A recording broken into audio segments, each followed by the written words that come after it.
Дали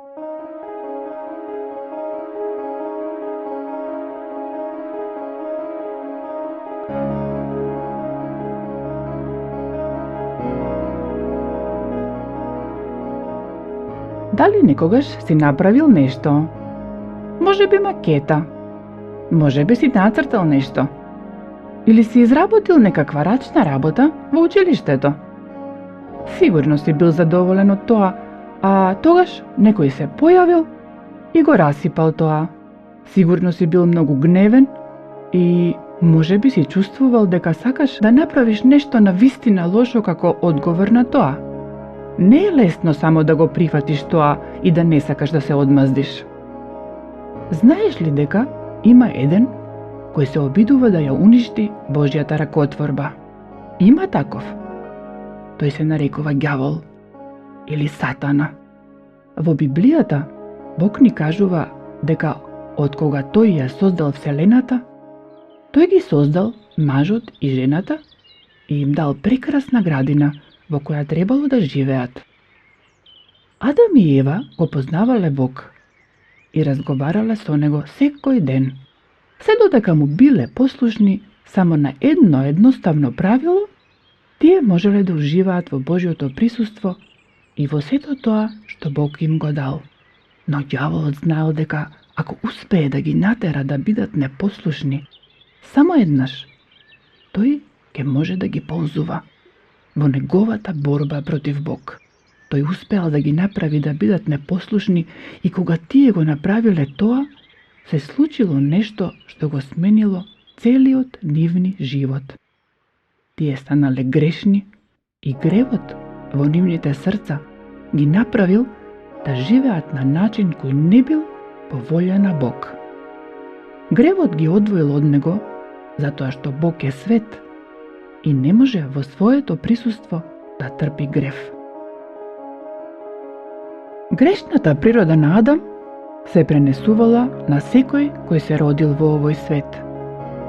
Во Библијата, во Римјаните, во 5 глава, во 19 стих пишува: поради непослушноста на еден човек, сите ние станавме грешници. Не можеме ништо да направиме за тоа. Правиме погрешни нешта затоа што имаме грешна природа. Но подоцна ќе ти кажам што направил Бог за да го победи ѓаволот и да се ослободи од гревот. Еден ден, кога Божиот син, Господ Исус Христос, поучувал голема толпа луѓе, тој им кажал споредба за еден земјоделец кој посеал добро семе на пченица во своето поле. Една ноќ, кога сите други спиеле, дошол непријателот, веројатно некој кој имал нешто против земјоделецот или кој му завидувал, и во полето посеал плевел. Тоа било лошо и ужасно нешто, нели? Знаеш како ти би се чувствувал ако некој ти расипе нешто твое? Затоа можеш да претпоставиш како се чувствувал земјоделецот кога го видел тоа. По неколку недели, кога семето изртело, а растението почнало да расте високо и бујно, слугите на земјоделецот забележале нешто чудно. Тие забележале дека меѓу житото расте нешто друго, плевел. Не можеле да веруваат. Тоа што било најстрашно за тој плевел било дека додека растел, тој изгледал како жито. Било многу тешко да се каже што е што. Дури кога требало семињата да се развијат во класови, тогаш можеле да видат кои растенија се жито, а кои се плевел. Додека слугите гледале зачудени, тие знаеле дека тоа е нешто ужасно што се случува. Семето на плевелот било отровно, и ако луѓето го јаделе, тоа сигурно ќе им предизвика многу тешкотии. Брзо отишле кај земјоделецот и го прашале: Господине, зар ти не посеа добро семе на твоето поле? Зошто тогаш таму расте и плевел? Тоа сигурно го направил непријателот, викнал земјоделецот. Дали знаеш дека тоа е слика на она што се случува денес во светот? Кога толпите луѓе кои го слушале Исус си заминале, тој отишол во куќата каде што престојувал, а неговите ученици дошле кај него и го замолиле да им ја објасни споредбата со плевелот. Господ Исус рекол дека полето е светот, а доброто семе се децата на небесното царство, тие кои му припаѓаат на Бог. Исус зборувал за себе си како за син човеков и кажал дека тој е оној кој го сее доброто семе. Тој е оној кој го одзема гревот и ги прави луѓето да бидат праведни пред Бог. А плевелот, објаснил тој, се децата на злиот, кој се нарекува ѓавол. Тој е Божји непријател и се обидува да го уништи тоа што го прави Бог. Но како го прави тоа тој? Тој ги ползува луѓето така што ги прави да живеат на начин кој предизвикува многу неволји и страдања во светот. Дури и момчињата и девојчињата се љубоморни и знаат да прават проблеми. Крадат и мамат, кажуваат лаги и им се непослушни на родителите и на наставниците. Не сакаат да го прават тоа што им се кажува. Тие сакаат да одат по својот пат. Тоа е дело на ѓаволот. Се прашувам, дали ти му дозволуваш на ѓаволот да те ползува за да предизвикуваш проблеми во училиштето?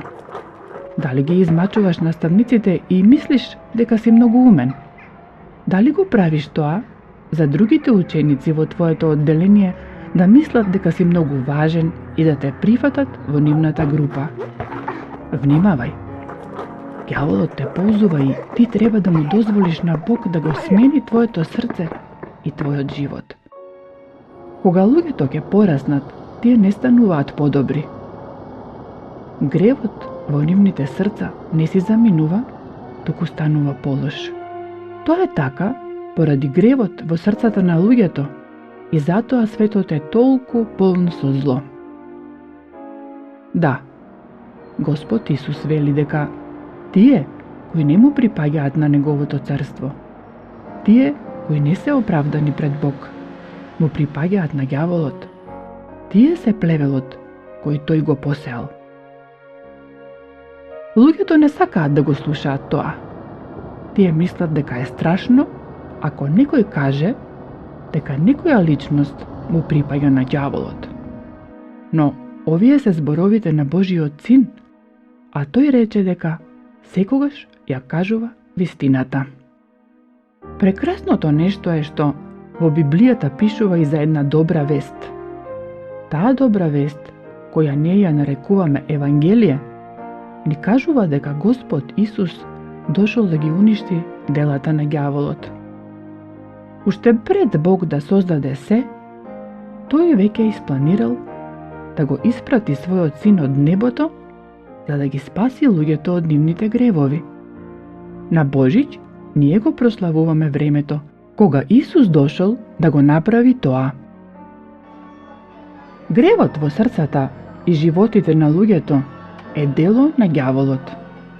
Гревот те одвојува од Бог, но неговиот план беше да го одземе тој грев, за ти да можеш да го запознаеш и да бидеш праведен во неговите очи.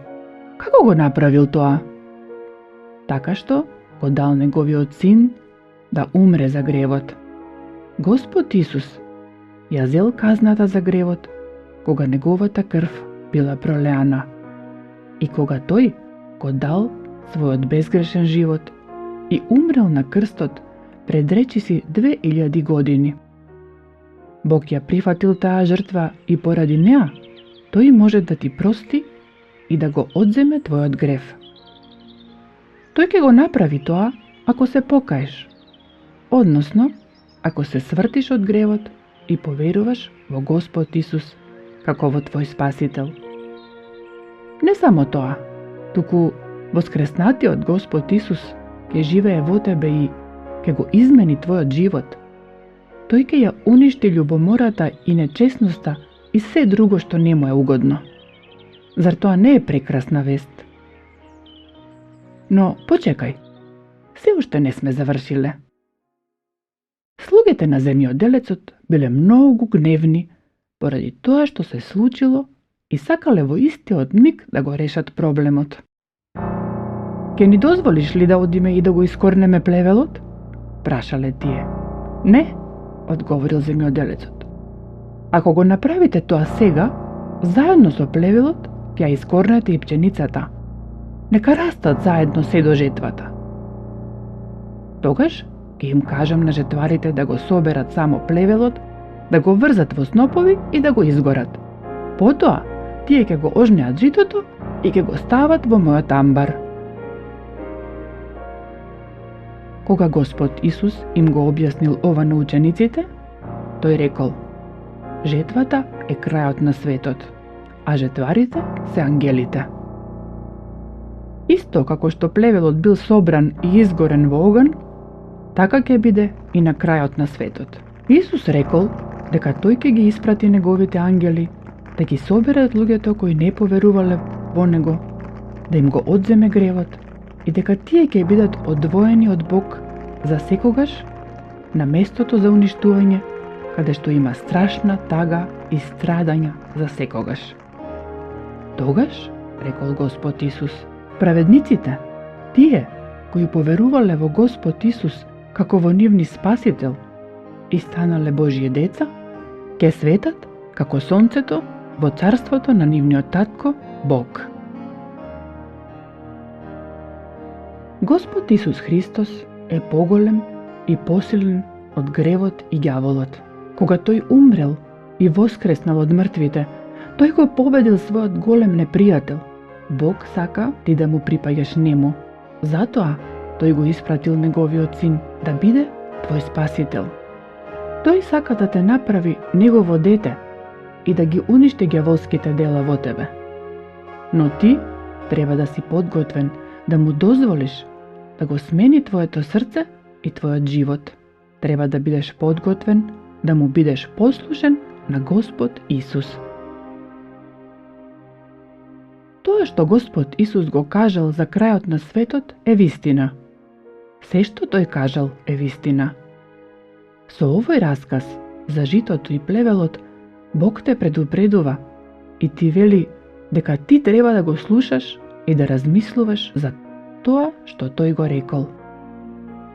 Навистина, има само два вида луѓе во светот: децата на Бог и децата на злиот, на ѓаволот. Ти не можеш да бидеш помалку од двете. Или си едното, или си другото. Ако си побожен и да го правиш најдоброто што можеш за да бидеш добар, тоа нема да те направи Божјо дете. Само Господ Исус може да го направи тоа кога ќе се одвратиш од твојот грев и ќе поверуваш во Него како во твој спасител. Запомни, тој е оној кој го сее доброто семе. Тој знае какви се твоето срце и животот на вистина.